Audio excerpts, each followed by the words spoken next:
Buenas noches, bienvenidos al programa Somos el Combo, un programa que se transmite en las redes sociales y en el canal Más TV. Un programa en el que analizamos la situación política del país, en el que hacemos entrevistas y también presentamos investigaciones periodísticas que, entre otras cosas, revelan actos de corrupción y abusos de poder en el ámbito público y en lo privado. Bienvenidos.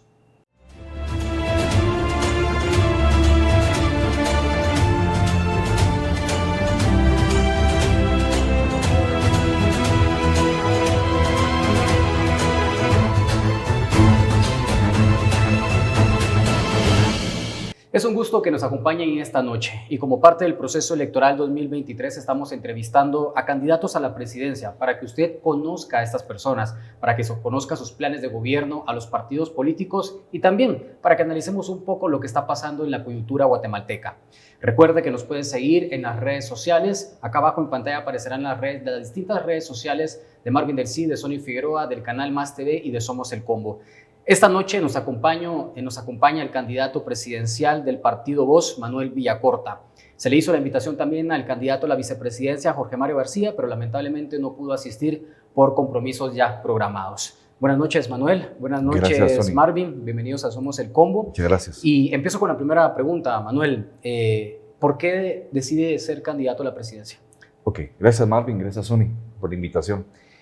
Bueno, lo que pasa es que realmente yo sí puedo asegurarles que, digamos, patología de poder, esa ansiedad por tener poder, no tengo.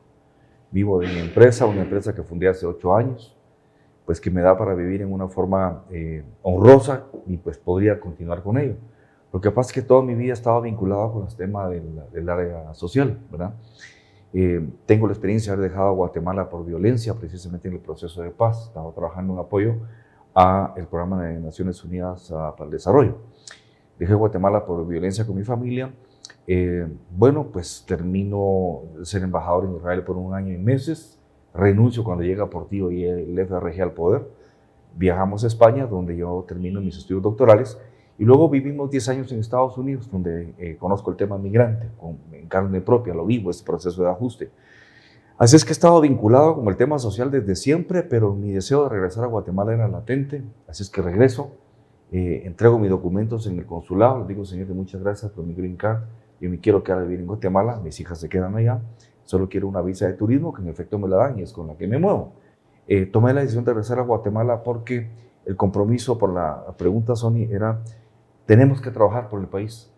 No tenía muy claro cómo, y fundamos la plataforma Guatemala Va, donde hemos formado a más de 5,000 jóvenes certificadamente en materia cívico-política en todo el país.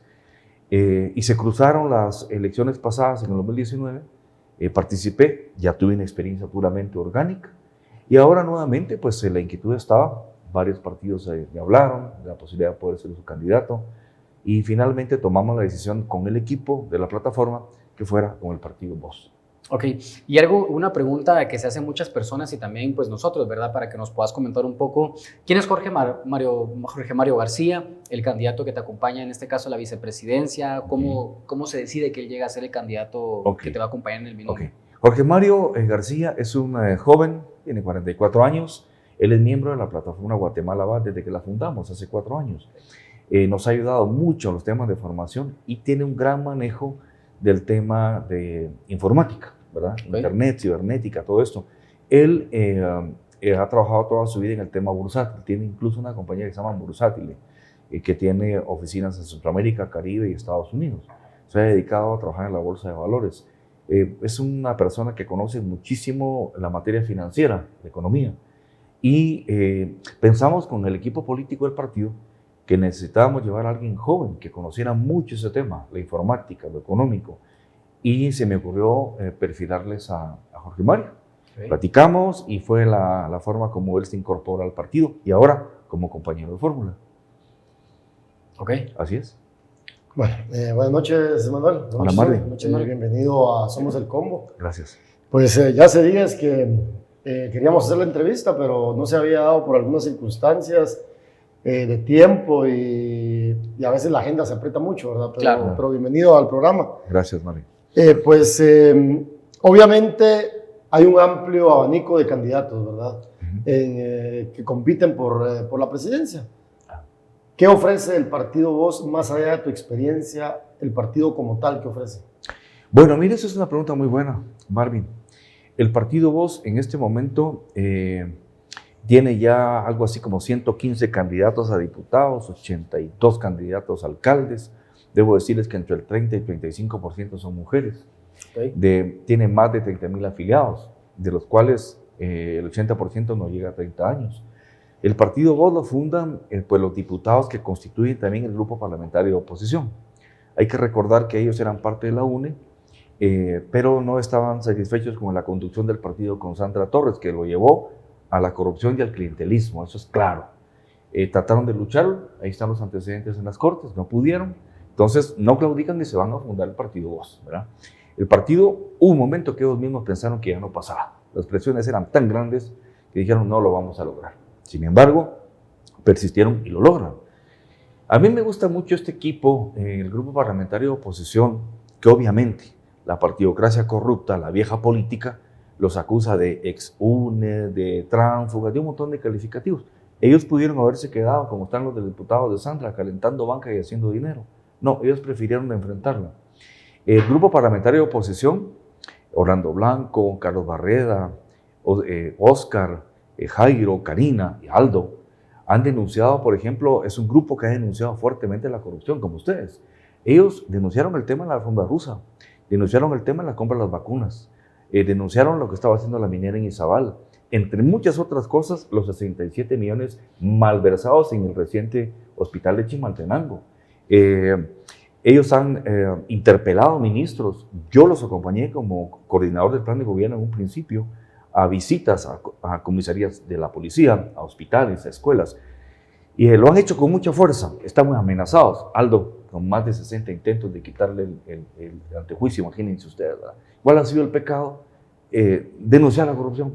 Entonces, pues me pareció que era un grupo fuerte, valiente, no perfectos, tampoco yo lo soy, pero valiente, que no encuentra otro partido, no encuentro otros diputados que han tenido el valor y las agallas de hacer lo que ellos han hecho con Karina en el grupo. Así es que creí que era un proyecto fuerte, que tenía experiencia política, que tenía convicción, y la conjunción de toda la gente de la plataforma Guatemala Va con el equipo de ellos ha creado un proyecto que, miren jóvenes, en 4 meses, si no lo invento, hemos tenido un crecimiento verdaderamente vertiginoso y muy bueno. ¿Manuel Villacorta busca a vos o vos busca a Manuel Villacorta? Fíjate que Carlos Barreda ya me había hablado en una ocasión, ¿verdad? Pero al final no logramos concretar nada, fue mucho tiempo antes. Y en esta segunda ocasión me vuelve a hablar Carlos Barreda. Okay. Ya, me habló, me dijo, mira, te queremos hablar, la posibilidad está abierta. Yo realmente ya, incluso, créanme que un momento que dije, ya no participo, porque ya no había alguna expectativa. No se nos ocurrió hacer un partido, que modestia aparte creo que lo hubiéramos logrado rapidísimo con la simpatía que tenemos. Pero fueron muy pocos días ya para finalizar el proceso. Así es que le dije, hablé con él, hablamos con todo el equipo, se hizo una serie de evaluaciones y bueno, así fue como lo hicimos.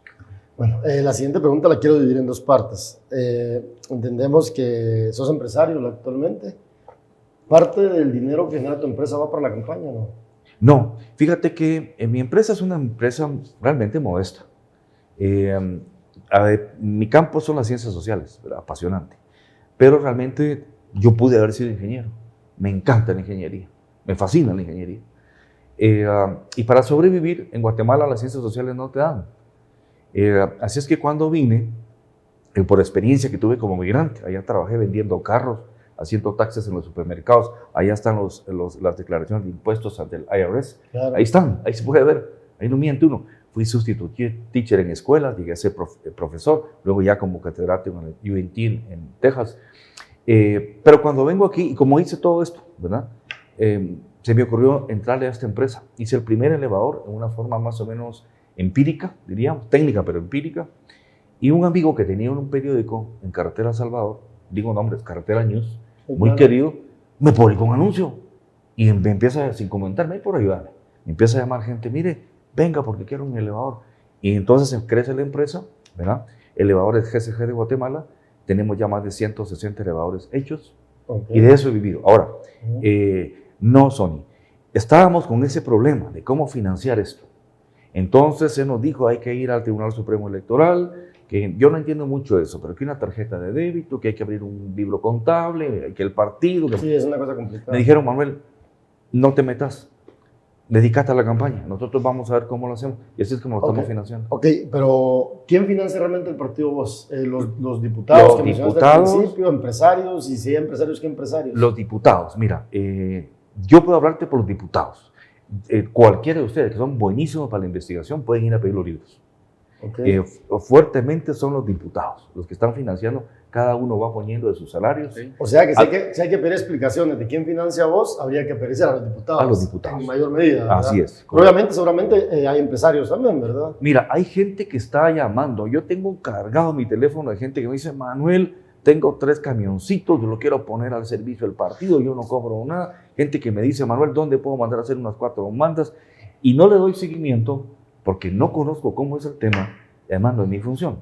Pero te puedo decir que no hay ninguna persona que tú puedas decir que fortaleza financiera la que tienen atrás. No, al contrario. Ok, y partiendo de eso, Manuel, ¿cuáles son las perspectivas generales en cuanto al combate de la corrupción y el combate a la impunidad por parte del partido Vos?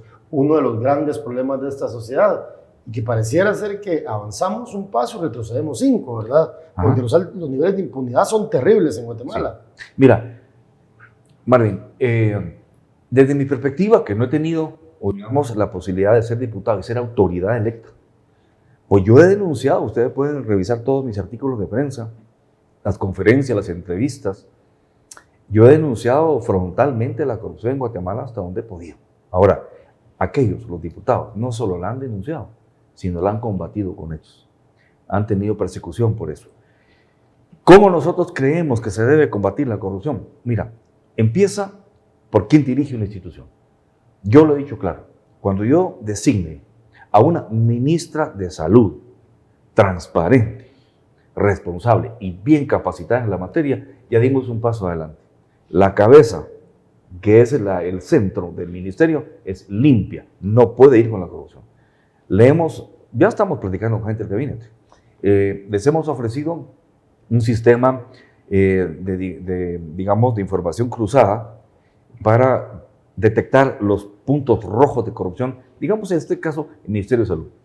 Ministra, es esto y esto. Se cuenta con todo el respaldo. O sea, que se comprometen a luchar contra la corrupción. Totalmente. Y así en breve, ¿la Comisión contra la Corrupción va a seguir o no va a seguir? No, eso no sirve. Porque eso es un adorno. Eso es un adorno. Esa fue una fantochada que hizo Yamatei para querer engañar. No, y mira, ¿cómo la vamos a combatir? 1, voy a luchar desde mis posibilidades como presidente, respetando separación de poderes, para que las sanciones penales sean, pero demoledoras contra el corrupto.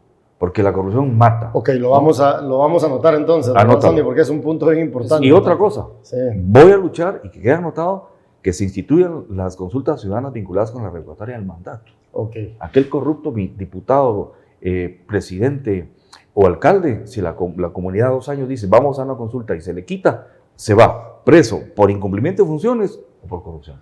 Ok, y entonces ya hablamos un poquito del financiamiento, ¿verdad? Un poquito de la parte del financiamiento, un poco de la lucha contra la corrupción. Algo que es bien importante es que el tema de las famosas declaraciones de probidad, ¿verdad? Sí. Tenemos una ley de probidad que data del gobierno del Frente Republicano Guatemalteco, el partido desaparecido que gobernó Guatemala del año 2000 al 2004, ¿verdad? Y crearon una nueva ley porque tenían el control del Congreso, la famosa planadora azul, si te recuerdas, ¿verdad? Sí. Y aprobaron una ley de probidad y le pusieron candado al artículo 21. Y resulta que las declaraciones de probidad de los funcionarios ahora no son públicas, lo cual es un grave error. ¿Estás dispuesto a hacer pública tu declaración de probidad? Sí, totalmente. Ok. Totalmente. ¿Y a cuánto asciende tu patrimonio en la actualidad? Un aproximado. Mira, yo no tengo cálculos, pero digamos, sumando lo que tengo, 3 vehículos, mi empresa, podría andar por unos 2 millones de quetzales más o menos. Ok. Sí. No es un patrimonio extraordinario, es un patrimonio bien ganado a pulso propio. O sea, que estás dispuesto a que la gente lo conozca. Que conozcan todo. Okay. Es más, ahorita cualquiera puede, si tú te metes a la SAT, puedes ver cuántos vehículos puedo tener. Bueno, pero si están a tu nombre, pues sí. Entonces no necesariamente tienen que estar a tu nombre. ¿Son? No, sí, es que es muy importante este tipo de preguntas y para las personas que nos están viendo, por ejemplo, estas preguntas se las hemos hecho a todos los candidatos a la presidencia y que en su momento han venido los candidatos a la vicepresidencia, porque es eso, ¿no? El hecho, de saber con cuánto entra o con un estimado de con cuánto entraría esta nueva autoridad, en este caso el presidente y vicepresidente, porque tenemos casos, sí, ¿no? En Guatemala, Alejandro Yamatei decía antes de asumir como presidente que su patrimonio era 8 millones y 6 meses después estaba comprando una finca valuada en 20 millones claro. y construyendo una mansión. El patrimonio de Yamatei sí. puede sobrepasar los 100 millones de quetzales. Pues, sencillamente. Y no solo de él, Sí. varios de sus funcionarios, incluida su pareja Miguel Martínez, ¿verdad? Exacto, Sí. entonces a lo que vamos es de que por eso es muy importante preguntarle a los candidatos a qué se dedica, preguntarle cuál es su patrimonio, por ejemplo. ¿Por qué? Porque para que la gente sepa con cuánto va a llegar al momento que asuma ese cargo, ¿verdad? Claro. Y después decir, bueno, con el sueldo del presidente, si no lo gasta, haría unos 7 millones más su patrimonio, hacer los cálculos correspondientes. Pero, por ejemplo, tenemos el caso del presidente que al final él ya se convirtió ya prácticamente en una persona millonaria, ¿verdad? Una persona que se dice doctor, nunca ejerció y después comprando fincas millonarias y que sus hijos en apartamentos millonarios. Sí. Entonces, al final... Mira, siempre... es que yo creo que eso debe ser una obligación, la declaración patrimonial, incluso instituirla, ya es algo que queremos hacer de inmediato en la medida de lo que legalmente se pueda para todos los funcionarios de Estado, que declaren cuál es su patrimonio y declarar el estado patrimonial cuando dejan el cargo. Y se puede hacer una evaluación. Sí, y que sea público. Lo bueno, miren, jóvenes, que es que ahora existe tantos sistemas informáticos tan precisos para información cruzada de bancos y todo, que esto yo creo que va a ayudar mucho a que se evite ya la corrupción de esa forma. Concretamente les puedo decir, he sido una persona honrada, vengo de un hogar transparente y honrado, tengo 2 nietos, otro en camino, ya soy una persona mayor, ya estoy más afuera que adentro del mundo.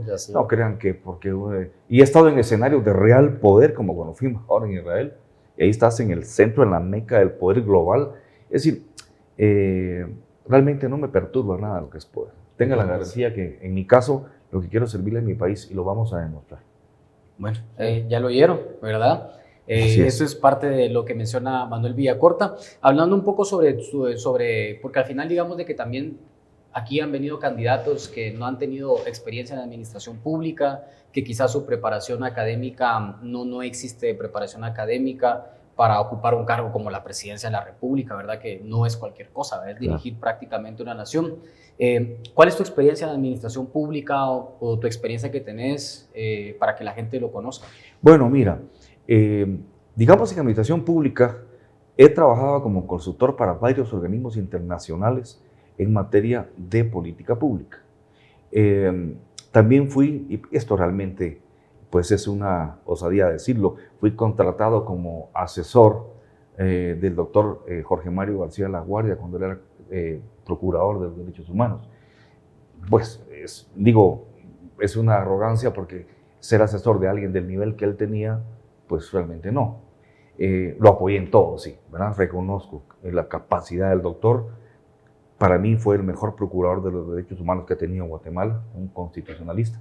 Trabajé con él y ahí tuve acceso, por ejemplo, mucha materia en función vinculada con la administración pública por las declaraciones que se tenían que hacer dentro de la Procuraduría, ¿no? Bueno, también pues fui embajador en Israel, eso me lleva a tener una muy sólida experiencia en el tema de la política exterior, porque además de haber estudiado, pues ahí la practiqué.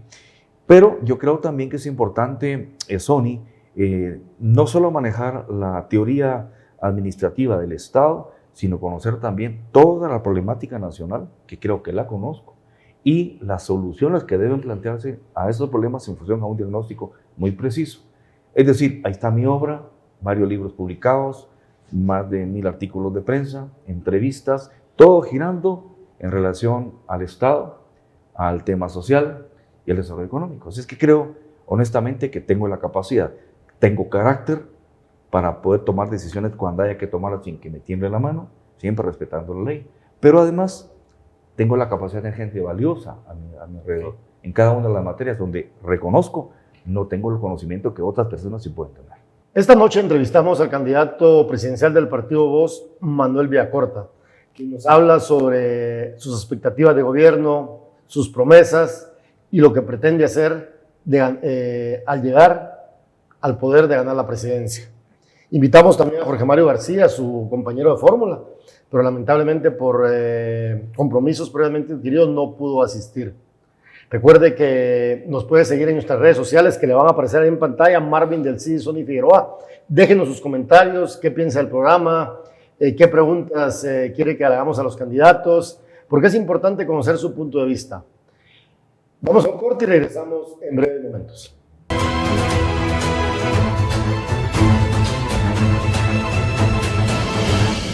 Gracias por continuar en el programa Somos el Combo, que se transmite por la televisión Más TV y que conducimos junto a mi colega Sony Figueroa. Esta noche se encuentra aquí en estudio con nosotros el candidato presidencial del Partido Voz, Manuel Villacorta. Recuerden utilizar en sus comentarios en las redes sociales el hashtag Elecciones 2023. Bueno, en el primer bloque dejamos algunas preguntas pendientes porque nos extendimos un poco. Y yo quisiera preguntarle a Manuel algo clave en el país, que es el tema del combate a la pobreza. Vivimos en un país con más del 60% de personas pobres. Eso significa que 6 de cada 10 guatemaltecos viven con $1 al día, lo cual es sumamente grave. Ajá. ¿De qué forma va a enfrentar tu gobierno el tema de la pobreza? ¿Cuáles son los planes? Ok. Mira, Marvin, los demagogos te dicen vamos a conseguir más inversiones y vamos a generar empleo. Y mira, hay que decir cómo se va a hacer. El combate a la pobreza implica una acción holística, integral. Para combatir la pobreza, evidentemente sí, lo que necesitas es inversiones, nacionales e internacionales. Pero tenemos nosotros la capacidad de promover inversiones internas y externas en las actuales circunstancias. Si Sony me dice, mire Manuel, yo soy inversionista y quiero invertir en su país. Una pregunta, ¿tienen infraestructura? No, son muy malas. ¿Seguridad? No, tampoco. 8 horas por ir a Retalhuevo. Sí. ¿Seguridad jurídica? Tampoco existe en un Estado de Derecho. 97% de los delitos quedan en impunidad. Uy. Y mire, puertos cómo andan, con gran problema. No tenemos, ya hasta nos está superando toda Centroamérica. Programas de tecnificación, Manuel. ¿Tienen ustedes programas de tecnificación laboral para poder contratar gente? En Guatemala no existe eso ni se sabe qué es. Entonces me va a decir Sony, mire Manuel, ustedes tienen una posición geográfica linda, a la par del mercado más grande del mundo, pero no hay condiciones para mi inversión. Con mucha pena me voy a ir a Costa Rica o a la Dominicana y te vas. Entonces, ¿qué es lo que tenemos que hacer? Necesitamos crear esas condiciones para que esas inversiones vengan. Yo por eso he dicho que mi gobierno va a ser un gobierno de transición. Va a ser un gobierno de transición porque vamos a tener que trabajar para hacer la transición a otros gobiernos que van a encontrar muy distinta la situación que estamos heredando de este señor que está usurpando la presidencia. Porque realmente es un caos el país. Necesitamos infraestructura. Podemos tocar el tema de la infraestructura. ¿Qué tengo pensado con la infraestructura? Dentro de lo lógico, dentro de lo posible con un país como Guatemala. El tema, por ejemplo, de la reforma del Estado. Si no hacemos una profunda reforma del Estado, no va a haber política pública. La pobreza no solo se combate con llevar alimento a una comunidad. Entonces, combate cuando tú tienes infraestructura, cuando tú tienes trabajo, cuando tú tienes atención a la salud, hay educación. Esto es holístico. Entonces, cuando me preguntan qué para combatir la pobreza, evidentemente es un desarrollo sostenido desde la perspectiva económica, que incluye ciertas variables como esa, ¿no? Reforma del Estado, política pública, infraestructura, educación, salud, y todo esto al mismo tiempo. Ahora, solo una cuestión, lo que pasa es que cuando se habla a veces de aquí de temas sociales, también a muchos sectores del país se les ponen los pelos de punta, ¿verdad? Y cuando alguien habla de programas sociales, por ejemplo, rápido empiezan a decir de que van a llevar al país hacia el socialismo y un montón de cuentos más y que giran en torno a eso. ¿Cómo hacer, digamos, estás hablando de combatir digamos, como el tema de la inversión, digamos, que hay inversión y todo, pero la desigualdad, que también es mira, importante. Por ejemplo, tocaste un tema. Hace muchos años en Chicago se les ocurre a los señores de los Chicago Boys, por ejemplo, lanzar el programa de ajuste estructural para América Latina. Claro. Ya prácticamente ya no existía la guerra entre la Unión Soviética y Estados Unidos. Entonces, el PAE. Ok, ¿y qué significaba? Nos dijeron, señores de América Latina, países, reduzcan el Estado, reduzcan la burocracia. Famoso consenso de Washington. No, sí, consenso de Washington. Privaticemos. Hay que privatizar todas las instituciones del Estado. Ok, se hicieron una serie de cuestiones, pero al cabo de los años se vinieron a dar cuenta que lejos de combatir la pobreza, esta se incrementó y la conflictividad. Movimientos de jóvenes, estudiantes, trabajadores violentos en toda América Latina. Entonces se les ocurrió que había que hacer un compensador y los programas sociales. Eso tenemos que hacer. Y se vienen luego los programas sociales. Lula, Dilma Rousseff, lo saben agarrar y sacan a 40 millones de brasileños de la pobreza. Y varios países lo hicieron. Correa en Ecuador. ¿Qué pasó aquí? Estaba la UNE en el poder. La señora Torres dijo, aleluya, aquí ya la hice. Los problemas sociales para mí van a ser corrupción y clientelismo político, como lo hizo, y destruyó los programas sociales en Guatemala. Y de ahí que se tiene una calificación, una percepción negativa contra los programas sociales. Miren, hay dos tipos de programas sociales. Programa social humanitario urgente. Tenemos que llevar ahorita agua, medicina y comida al corredor seco, a Camotán, ya. Pero hay programas sociales que deben ser los más, que son temporales. Focalizamos una comunidad, focalizamos dónde podemos despegar, le ponemos término de 1 año y medio, 2 años, 3 años al programa social, lo implementamos, como se hizo en Brasil, la gente empieza a producir, sale la pobreza por sí sola y tú ya como Estado te retiras. Esos son los programas sociales. ¿Pero qué iba a saber de eso la señora Torres? No, yo antes de que haga la presente pregunta, claro, veo que, digamos, sí tienes un fuerte rechazo a Sandra Torres, ¿verdad? Porque también se manipuló la encuesta con prensa libre. Ok, ya vamos a hablar de eso. Ya lo vamos a hablar. Pero en el caso, si yo te pusiera, antes de que hagas tu siguiente pregunta, Sandy, si yo te pusiera en una balanza, como veo que cuestionas mucho a Sandra Torres y también has cuestionado al presidente. Yo cuestiono a todos los partidos, gracias. Al presidente Yamatei, ¿verdad? Que sí, en este caso, si yo pusiera en una balanza a ambos políticos, uno es presidente, Sandra Torres fue primera dama. ¿Quién de los dos es peor a tu criterio? Para mí no se puede hacer una comparación porque los dos son peor. Son experiencias negativas para el país. En principio, Yamatei te lo puedo perfilar como una persona con patología política, ¿verdad? Una persona que no le importó pasar de partido en partido, negociar con quien fuera para llegar al poder. ¿Y llega al poder para qué? Para destruir el país. En la pandemia se vio, es que de verdad te digo, yo no dejo de pensar en eso, los momentos cuando más necesitábamos de un estadista, porque la gente se estaba muriendo, Marvin. Salía a hacer chistes en la televisión, cerró su última aparición diciendo, ¿saben qué? Yo ya estoy cansado, yo no voy a andar detrás de ustedes poniéndoles o no la mascarilla, que yo no los puedo tener agarrados de la cola. Fíjate lo que dijo, que cada quien haga lo que quiera. Y el pueblo se estaba muriendo. Cuando un estadista dice eso, estadista entre comillas, tú te das cuenta que este país va totalmente a la destrucción. Y la señora Torres también padece patología de poder, una sociopatía típica, que te digo, les voy a hacer un chiste, muchacho. Cada proceso electoral pone una foto más joven. En el año 2035 va a poner su foto de cuando era bebé. Bueno, qué falta de seriedad. Bueno, esta es una invitación a la señora Sandra Torres para que venga, acepte nuestra invitación al programa, para que le venga a contestar al candidato Manuel Villacorta, a quien les hace unas fuertes críticas. Entonces, a un debate con respecto. Señora Sandra Torres, candidata del partido UNE, cordialmente invitada al programa Somos el Combo. Invítame a mí también cuando venga. Vamos a hacer lo posible. Que platiquemos en persona. Claro. Con respeto. Por supuesto. Manuel, ya entrando a otros aspectos importantes, ¿verdad? Porque también para no centrarnos y quedarnos acá, hay un tema muy importante que muchos candidatos que han venido aquí han rehuido, y lo tengo que decir. O sea, cuando se les plantea este tema, se van por lo general y no contestan la pregunta como tal. Y es que uno de los serios problemas que tiene el país es el sistema penitenciario. Ya entrando en materia de seguridad. El sistema penitenciario, sabemos de que de ahí salen un gran porcentaje de las llamadas de extorsión, pero también hay otro factor muy importante.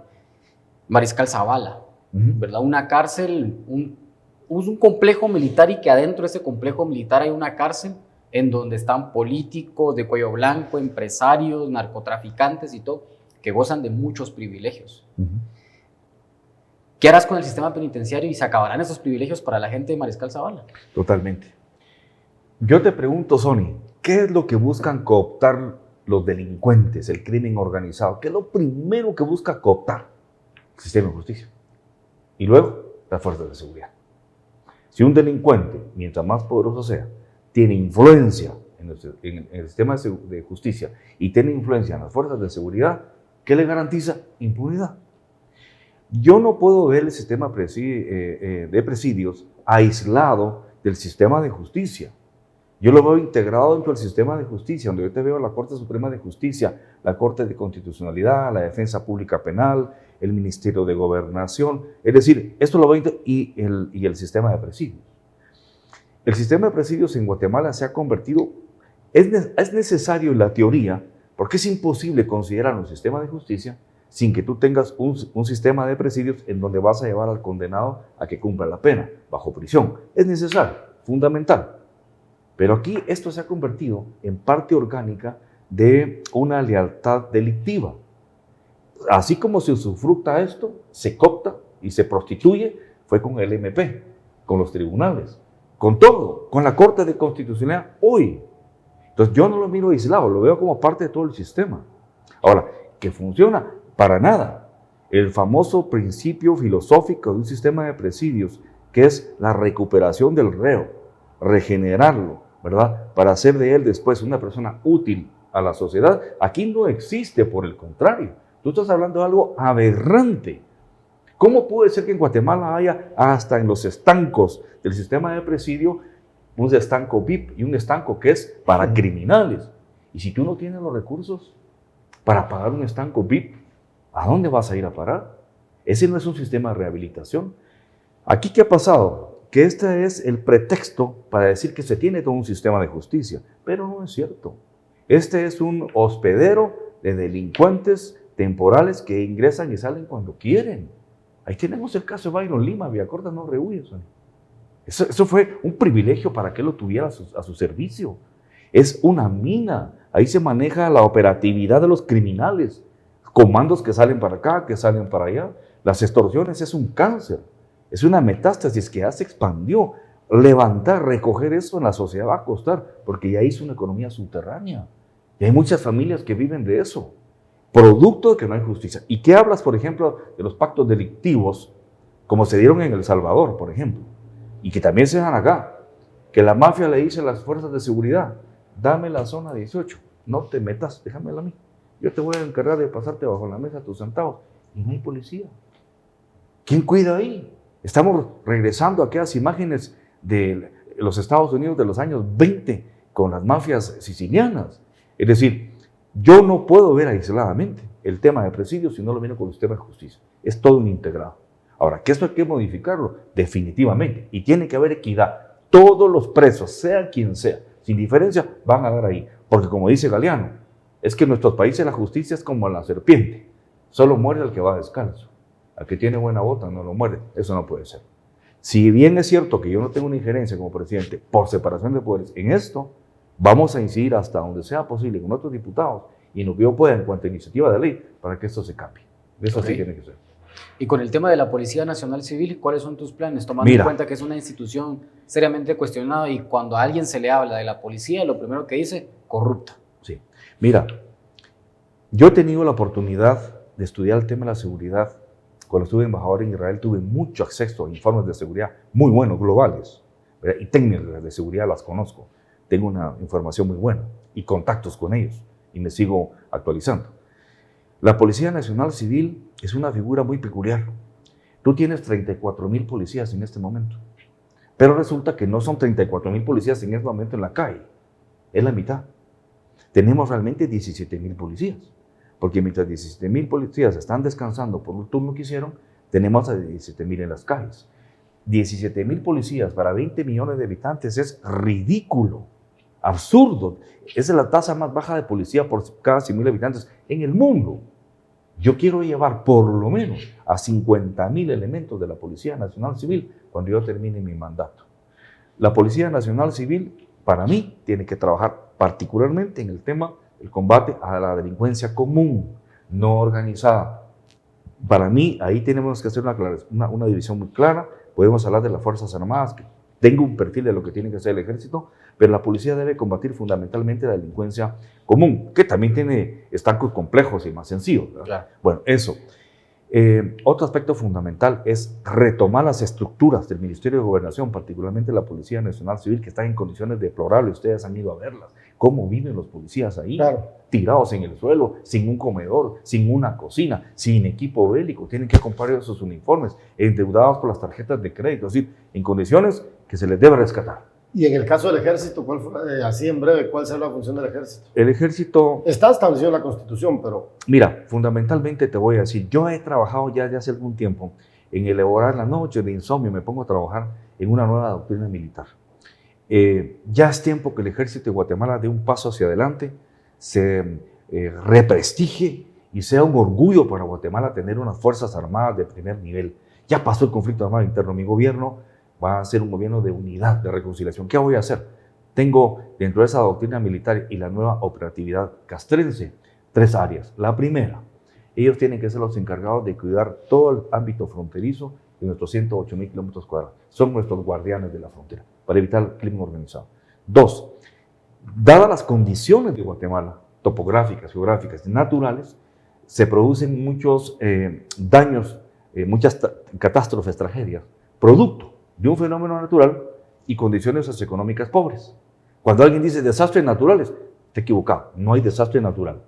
Son fenómenos naturales con condiciones socioeconómicas pobres. Se junta eso y viene la tragedia.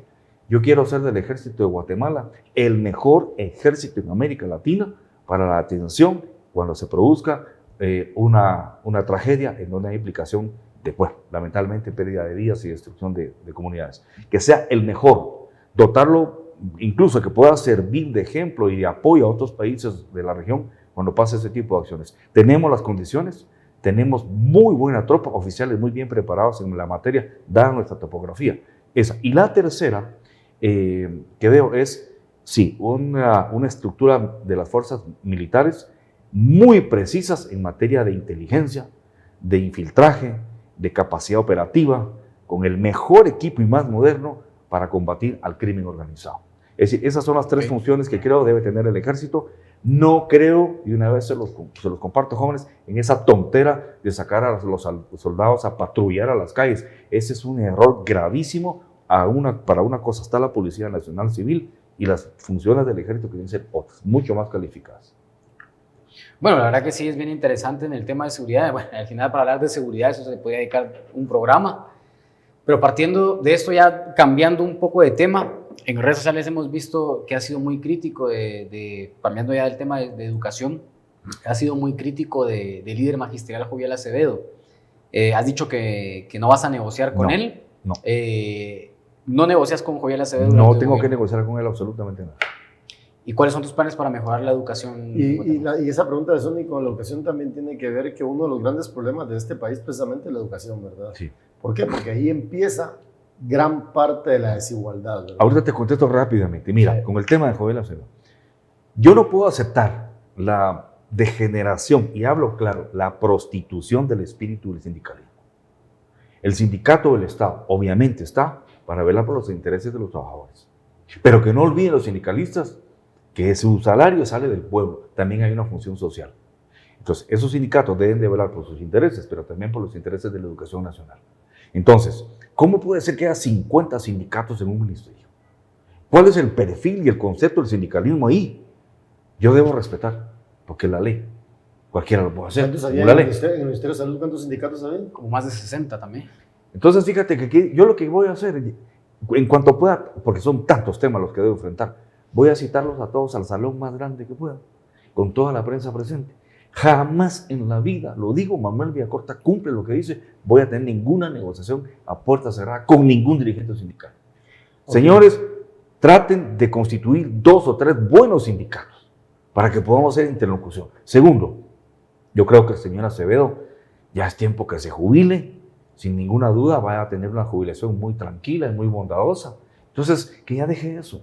Eso es fundamental. Y en el tema de educación, mira, exacto. En el tema de educación te digo, hay una estadística aberrante que te perfila cómo está el sistema educativo.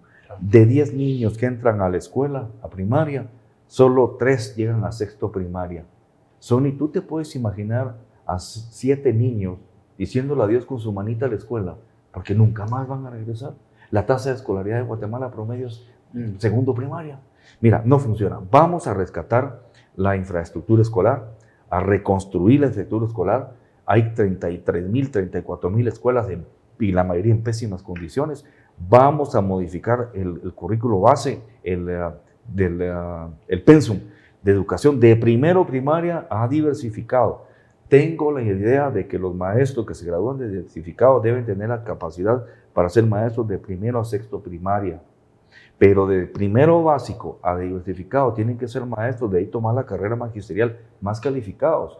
Nuestra educación debe dejar de ser una educación repetitiva, conductual, obtusa, de hace 50 años. Tiene que ser una educación que privilegie las habilidades del estudiante, que tenga mucha ciencia y tecnología y educación bilingüe. Y ya hablo del inglés, claro, respetando los idiomas originarios. Pero es que no se... Miren, jóvenes, un mundo globalizado hay que hacerlo. Te voy a dar un dato, el 85% de los estudiantes universitarios no hablan inglés en Guatemala. Entonces, tenemos que hacer eso. Bueno, la misma desigualdad, ¿verdad?, de la que hablamos. Sí, porque la educación en Guatemala se volvió un privilegio, claro, ya no un derecho. Y entonces estudiar aquí es un privilegio. El padre pobre que puede ponerle la mochilita al niño y sus zapatitos y meterle ahí su comidita, es un privilegio porque es el esfuerzo que está haciendo. Y si tú llegas a estudiar a una universidad es un privilegio. Y una maestría, no digamos, un doctorado. Pero, no, hombre, aquí la salud y la educación tienen que volver a ser lo que siempre fue. O sea, que los que hemos podido estudiar en el extranjero, imagínense ustedes lo privilegiados que somos, ¿verdad? Claro. Pues bueno, esto es parte de la entrevista con el candidato a la presidencia, Manuel Villacorta, por el partido Voz. En este segmento estuvimos hablando sobre sus planes relacionados a mejorar la economía del país, la inversión, ¿para qué? Para combatir la pobreza. También sobre el tema de seguridad, sistema penitenciario, Policía Nacional Civil, el Ejército, y también sobre el tema educativo. Interesante el tema con el líder sindical Joviel Acevedo. Recuerde que nos puede dejar sus mensajes en redes sociales utilizando el hashtag elecciones 2023 y no olvide seguirnos también en las redes sociales, en el perfil, en la fanpage de Marvin del Cid, Sonny Figueroa, Más TV y Somos el Combo. Y también recuerde que si usted quiere saber más sobre el candidato, sobre el partido Voz, también lo puede hacer en las redes sociales de Manuel Villacorta del partido Voz, que también van a salir aquí en pantalla para que usted los pueda seguir, y si tiene preguntas que hacerle puntualmente, se las puede dirigir al candidato y a la agrupación política. Vamos a una pausa y regresamos.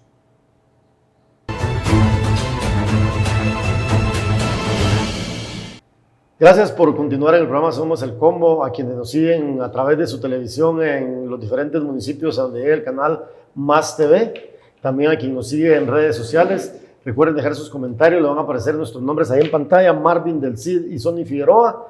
Esta noche entrevistamos al candidato del partido Voz, Manuel Villacorta, quien nos habla sobre su plan de gobierno y las perspectivas que tiene de llegar a gobernar el país.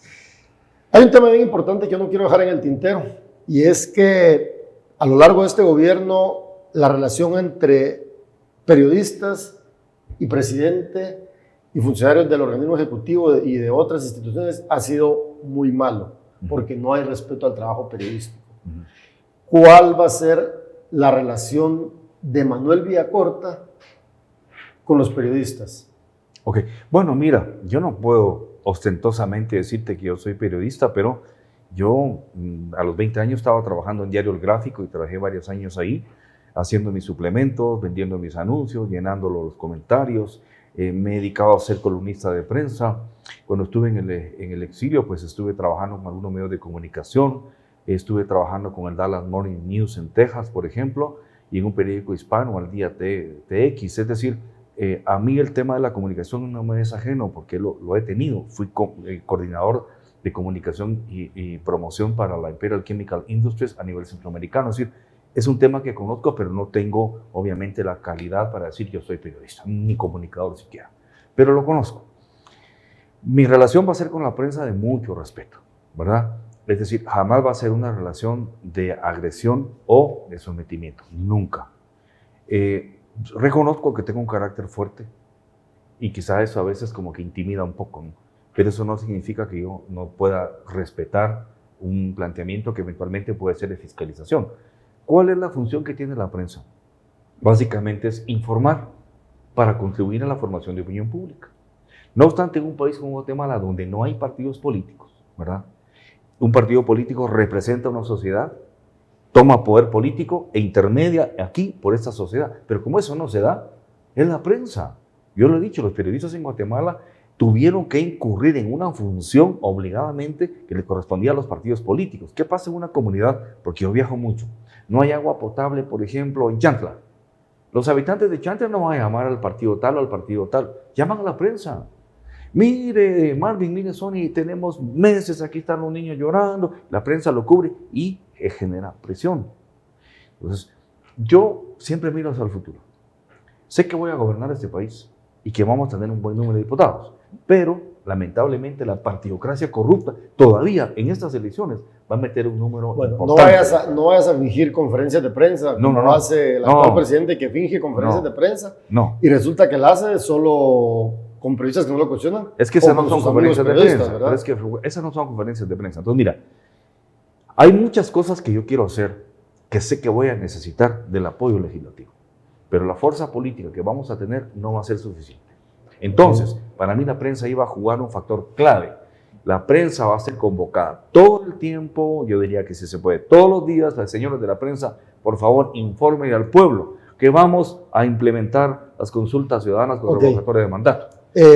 Y van a hacer un ejercicio. Un colega, te voy a hacer una siguiente pregunta que tiene que ver con lo que estamos hablando. Un colega periodista puso en Twitter, te lo leo textual. Sí. Puso, Manuel Villacorta es alérgico a la prensa crítica de los cuestionamientos, textual. No escucha a sus asesores, es arrogante y paranoico. Hablo signos de pregunta del mismo comentario. ¿Hasta cuándo tendremos una candidatura presidencial que de verdad cumple el perfil que este país necesita para corregirse? Claro. Es un comentario del colega Pavel Vega. ¿Cuál sería tu respuesta? Yo no tengo el gusto de conocer a Pavel, pero me encantaría que si es periodista, segundamente. Porque si dice, por ejemplo, lo que está diciendo, que ponga casos.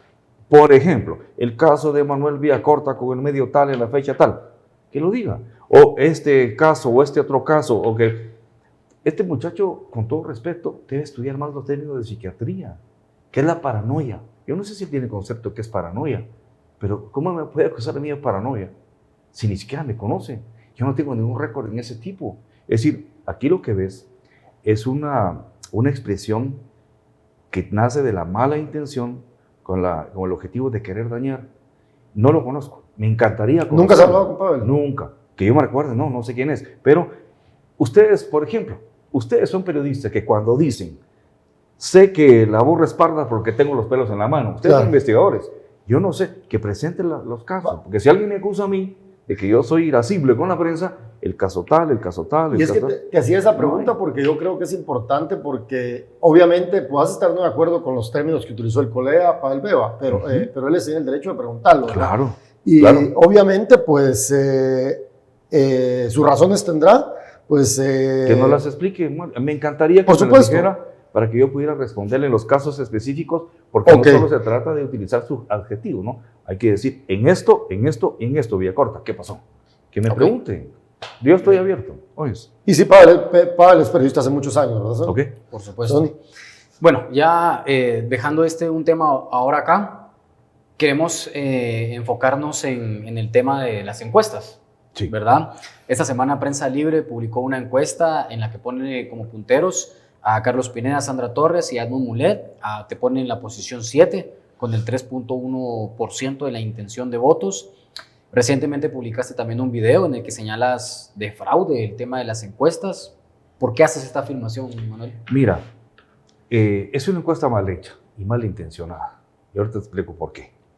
Obviamente, yo soy ser humano y yo vengo trabajando fuertísimo en el tema político, encontrándome con mis equipos, con comunidades alejadas, con mitines. Esto es un trabajo, mira, que ha costado. Para que en una encuesta inventen que tengo 3.1, cuando en las elecciones pasadas terminé con 6. ¿Cómo es posible que bajé?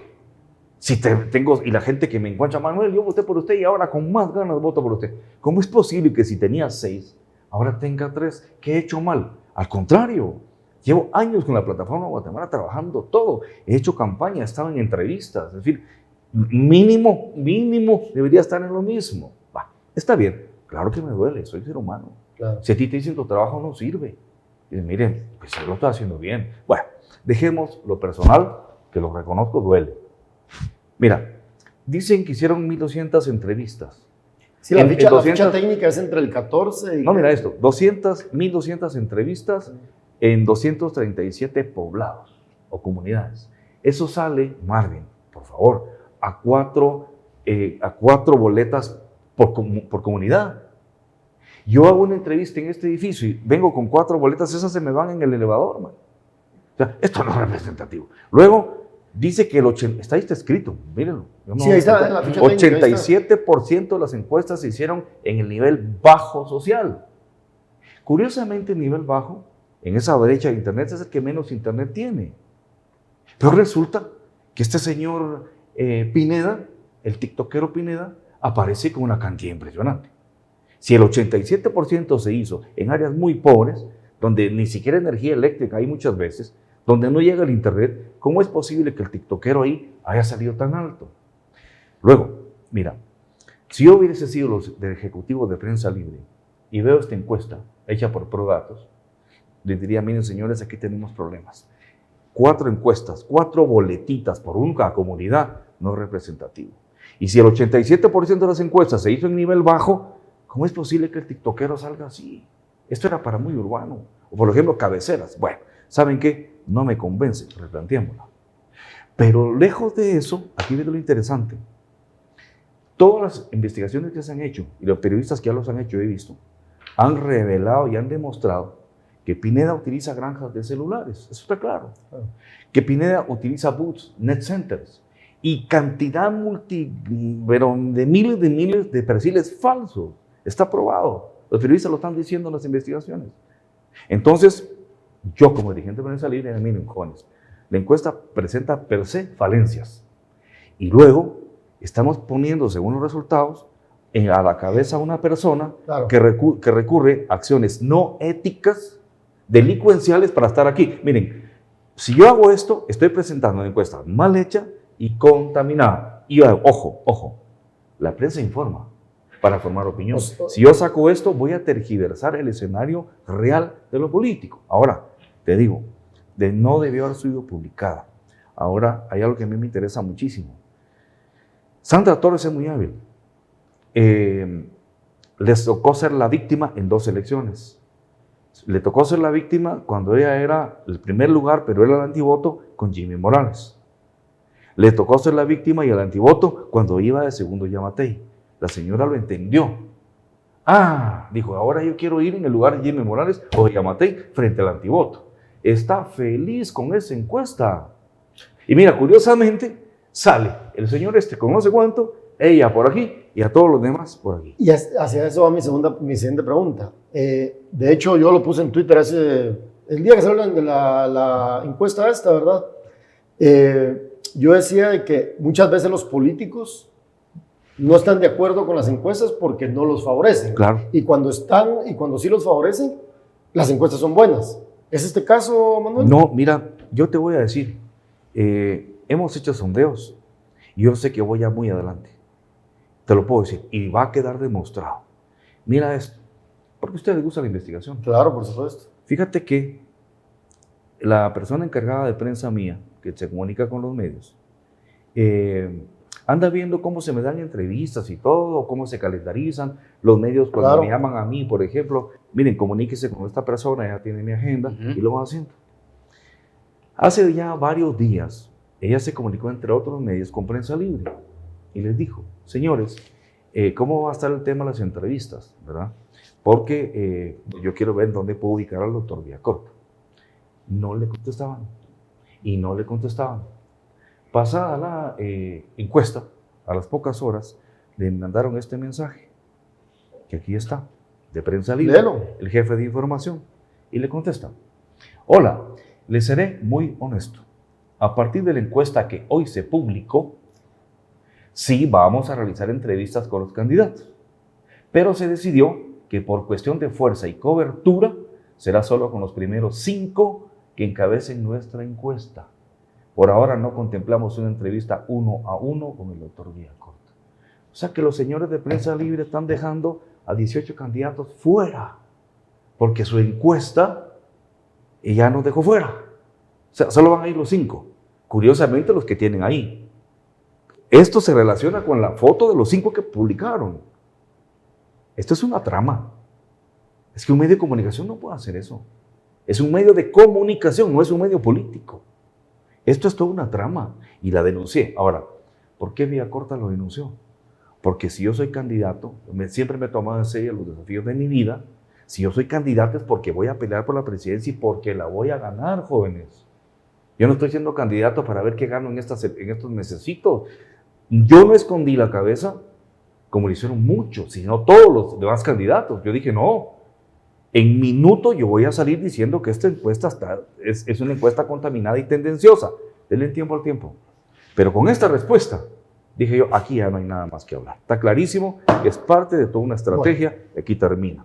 Eso fue. Podemos escuchar de que Manuel es bien crítico en el tema de la encuesta, ¿verdad? Tema de la encuesta. Finalmente de hecho, es su punto de vista, se respeta, por supuesto, claro. Y ahí está el espacio para que lo diga, que se exprese, ¿verdad? Finalmente. Sí, que vengan las personas de Prensa Libre y que se los explique. Entonces, sí, lo que sucede es de que... Pues ahí está. Yo creo que a veces también el tema es de que en un país tan complejo como Guatemala, donde hay tantos candidatos, también es difícil entrevistarlos a todos.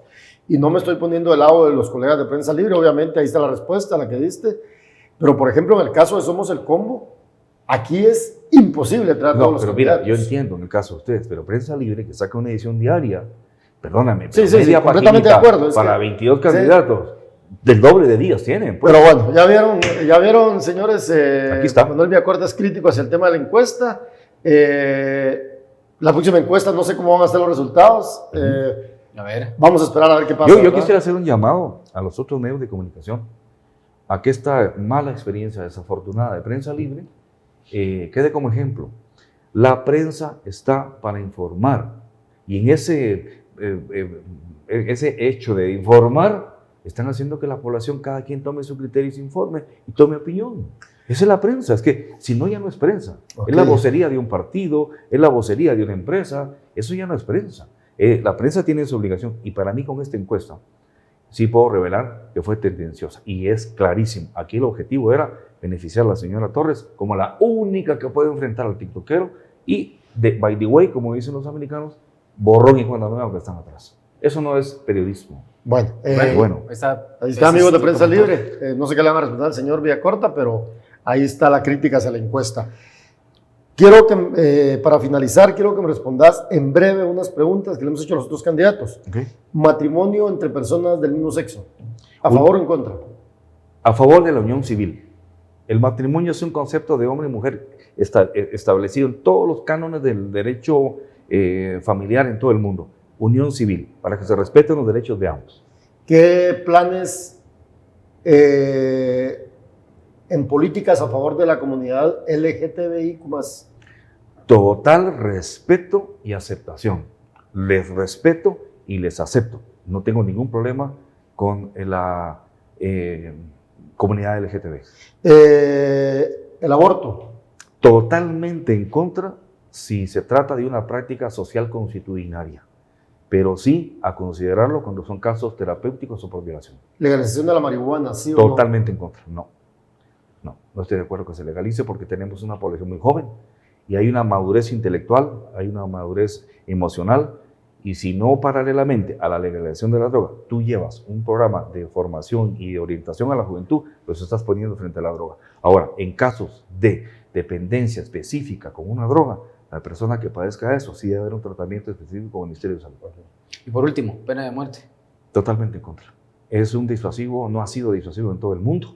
Y teniendo un sistema judicial en donde el 97% de los delitos, incluyendo asesinatos calificados, quedan en la impunidad, no puede aplicarse jamás la pena de muerte, porque se van a penalizar a 20 personas con la muerte para después enterarnos que 16 eran inocentes. No se puede.